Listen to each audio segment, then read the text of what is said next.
Bismillahirrahmanirrahim. Allah Teala Kur'an-ı Kerim'de ve qada rabbuka alla ta'budu illa iyyah ve bil valideyni ihsana. Allah Teala Kur'an-ı Kerim'de biz Müslümanlarga uşintip ayrıldı. Allah Teala'nın jaratkan zatın özüne gana ibadat kılgıla, ata-enеңерге жақшылық кылгыла деп. Жақын деле карыялар үйүнө зыяратка барып келдим. Сайыз мезгилинде карыялар үйүндө 2-ден 3-төн 10-дон гана кыргыз апаларыбыз болсо, бүгүнкү күндө карыялар үйүнүн 50% кыргыз апалар, кыргыз аталарга толуптур. Ушул видеороликти көргөндөн кийин биздин ата-энелерге болгон мамилебиз 100% өзгөрөт деген үмүтүбүз бар.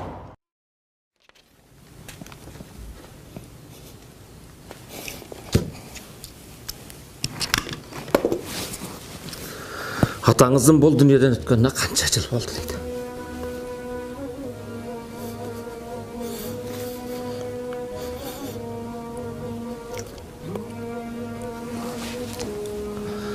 Марқұм атам бұл дүниеден өткөнүнө быйыл Рамазандын 5-inde 9 жыл болот. Атабыздын бұл дүниеден өткөнүнө 2006 жылы өткөн болсо, 12 жылга толду. 2007 жылы каза болгон. Ошондо 10 жыл болуп турду. 2017 жылдын 8 сентябры болду. 8 март күнү 7 ай болот экен. Апаңыздын бул дүйнөдөн өткөнүнө канча убакыт болду дейт. Апаңыздын өткөнүнө бул дүйнөдөн 1,5 жыл болду. Апамдын бул дүйнөдөн өткөнүнө 30 жыл болду. 4 жылдан өтүп 5 жылдын жүзү болуп калды. 2000 жылдары май айында өттү.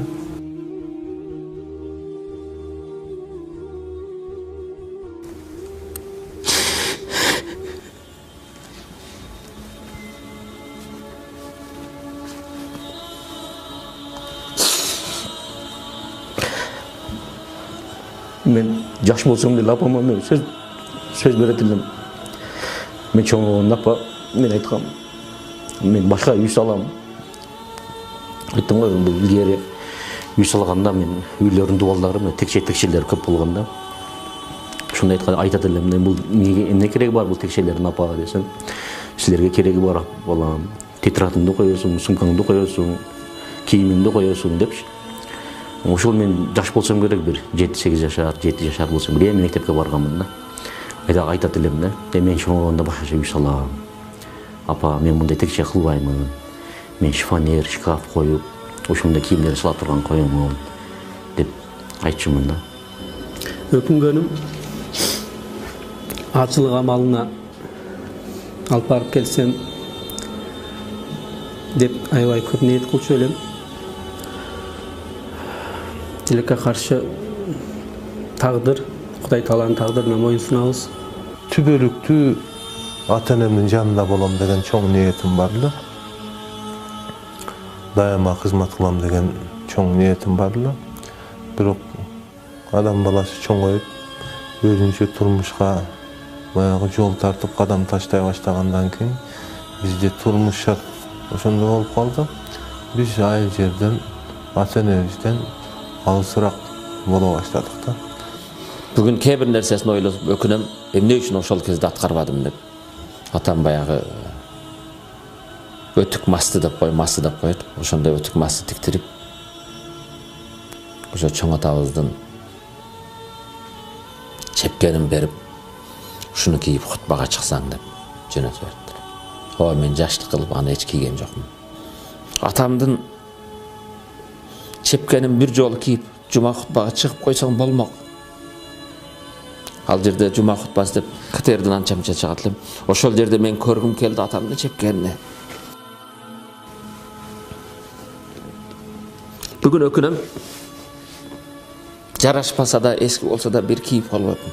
Мага окшоп башка балдар өкүнүп калбасын, бүгүн атаңардын тирүү көзүндө айткан нерсесин кубантып бир жолу болсо аткарып койгула. Мен bir işte кечигип калдым. Ушул менин арманым. Мен атамды ажыга алып бара албай калдым. Өзüm atama kızmat kıl alбай калдым. Ажыга. 3-көдөй чалды 7 улу ортого алып тооп кылганын көрсөм, Кабанын тегерегинден 7 өмүрүм сыздайт.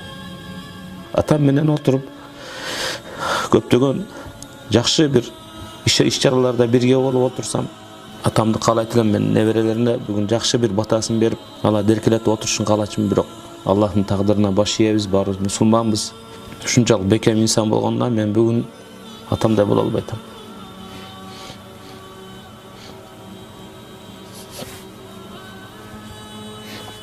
Кадам жайдын окунасына канча жеткенде айылдан звонок келип калды. Кайтыш болуп кетти.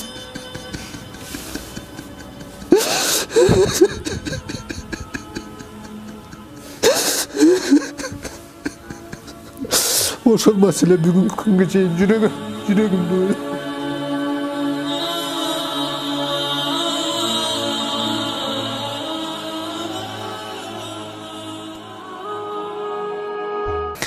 Siz apаңызды сагындыңыз, азыр жаныңызда болсо, эмне деп атар элеңиз дейт.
Apa deyt elem, apam deyt elem.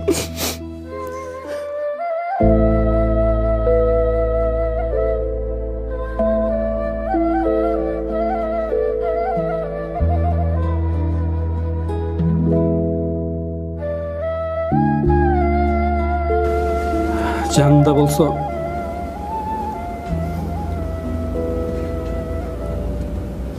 бутуна жыгылар элем. Апа деп кучактап жыттар элем.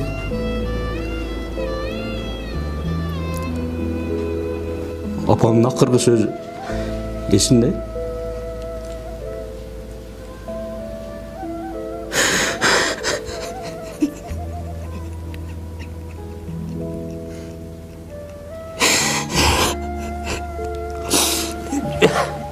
Бишектен ооруп, операция болуп баргандан кийин биз жаш элек.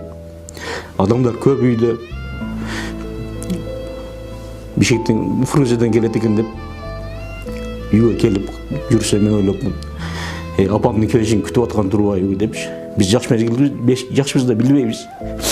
Көрсө инсандардын баардыгы кошуна колуң туугандардын баардыгы билген экен.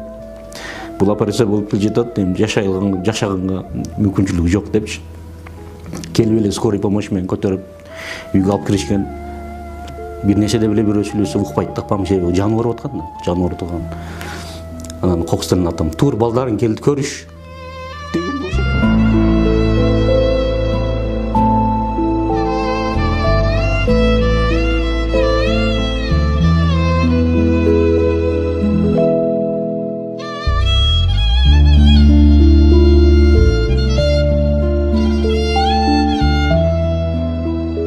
Ene bizdi törödü. 9 ay kursanda götürüp жүрдü. 2 yıl ak sütün berdi. Biz üçün жашоосун арнады. Эненин сүйүүсү бул дүйнөдөгү эң таза, тунук жана түбөлүктүү сүйүү болуп эсептелет да. Башка сүйүүлөр убактынча болушу мүмкүн да. Бирок эненин балага болгон сүйүүсү бул өтө таза жана тунук да. Ошондуктан мен ойлойм, сиздин бизге болгон сүйүүңүздү биз актай албадык депчи.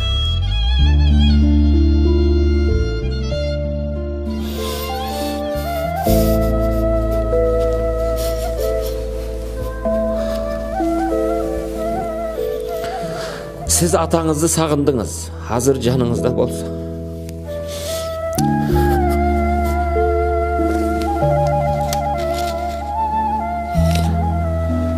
Hazır canınızda bolsa emne dep atar elеңiz. O atake, atacan деген сөзден артық ешбір еме жоқ.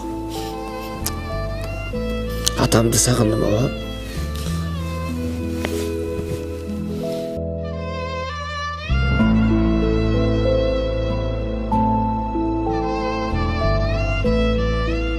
Atam өткен жылдан менің чоң бір тирегім жоғотқанын сездім.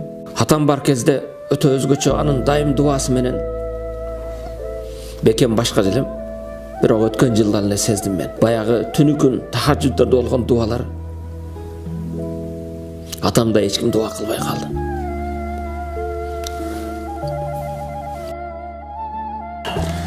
Siz atаңızды сағындыңыз, азыр жаныңызда болса мереге тар элеңиз.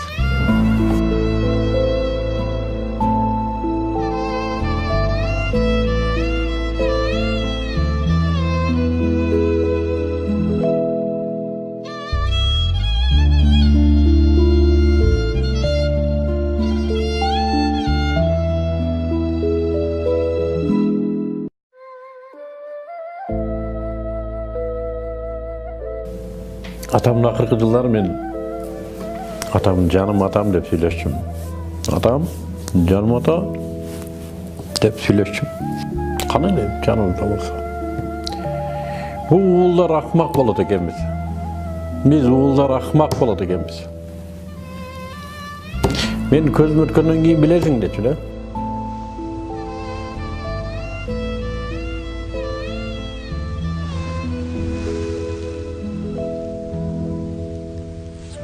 Адатта атам ошол короо жактан келип алам деп чакырчу.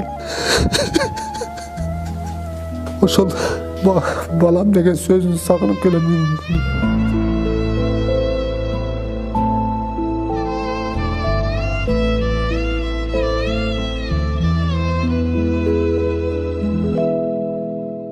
Сагын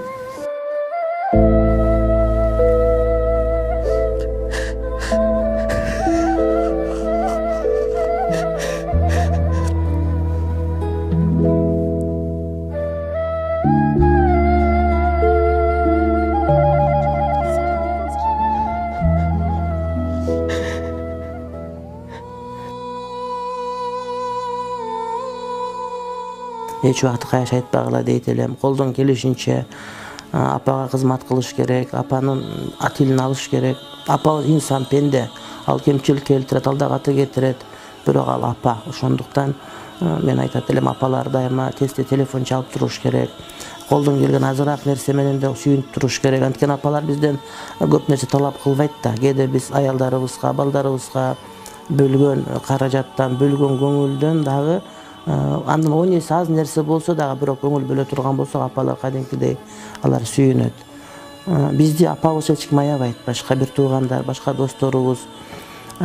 Эч ким апабыз чарык бизди аябайт. Ошондуктан апабыз көзү тирүү убагында колдон келген кызмат аткарыш керек. Канчалык кызмат кылсаң деле баары бир апа өтүп кеткенден кийин адам өкүнүп калат экен дейт элем.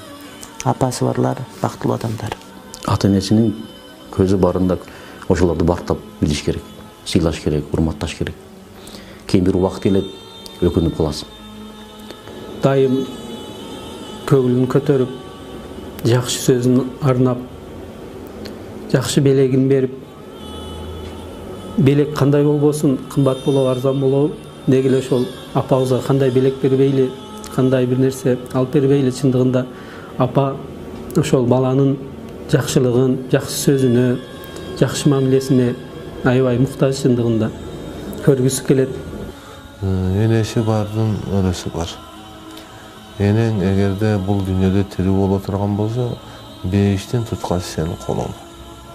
Ошондуктан биз энебизге жакшы мамиле кыла албасак, күнүгө 50 убак намаз окуйлу, 365 күн орозо туткармайлы.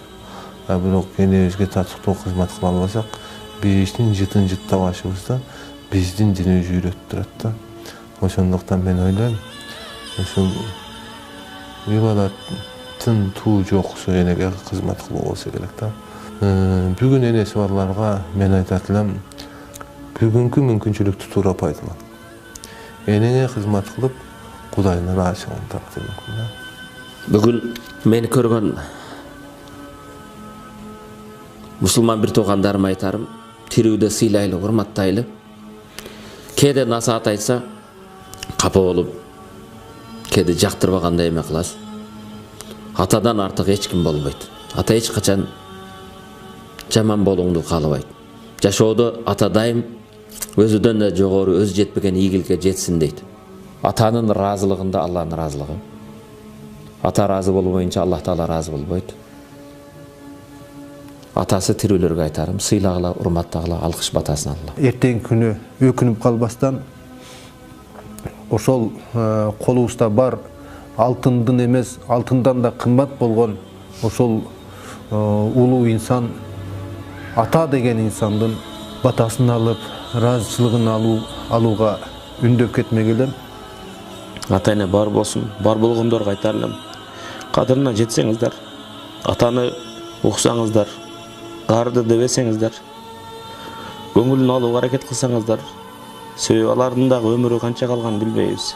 Мен жалпы атасы барлар, энеси барлар бактылуу инсандарсыздар деп айтам. Кадырлап калыңыздар, сыйлап калыңыздар.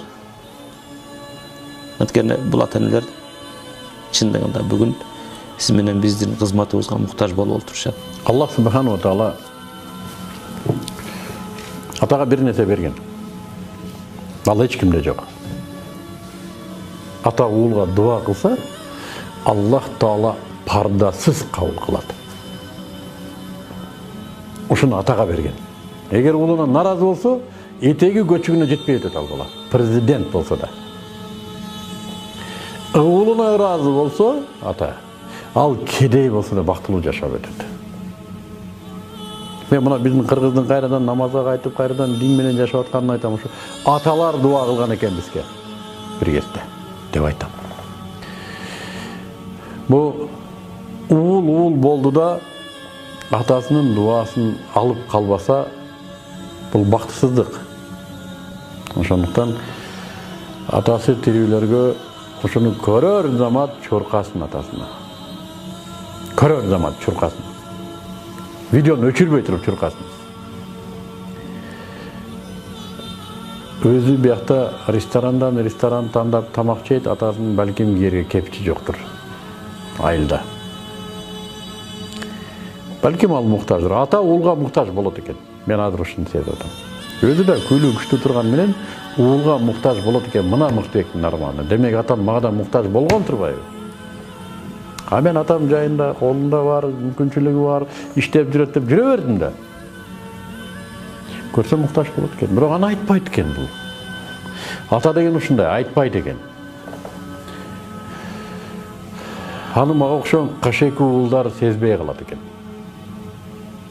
Не бир сезимтал болуш керек, ата муктаж болуп атканын, уулуна муктаж болуп атканын сезген. Сезбесеңер мага окшогон кашеки болсоңуздар да, мен сөзүм ишениңиздер, барыңыздар, атаңыздар муктаж кадыр. Ата жаш болсо да, кар болсо да муктаж. Барыш керек. Бул дүйнө бизге чейин болгон, бизден кийин да болот. Ата болбойт. Ата жок. Насихатым ушул.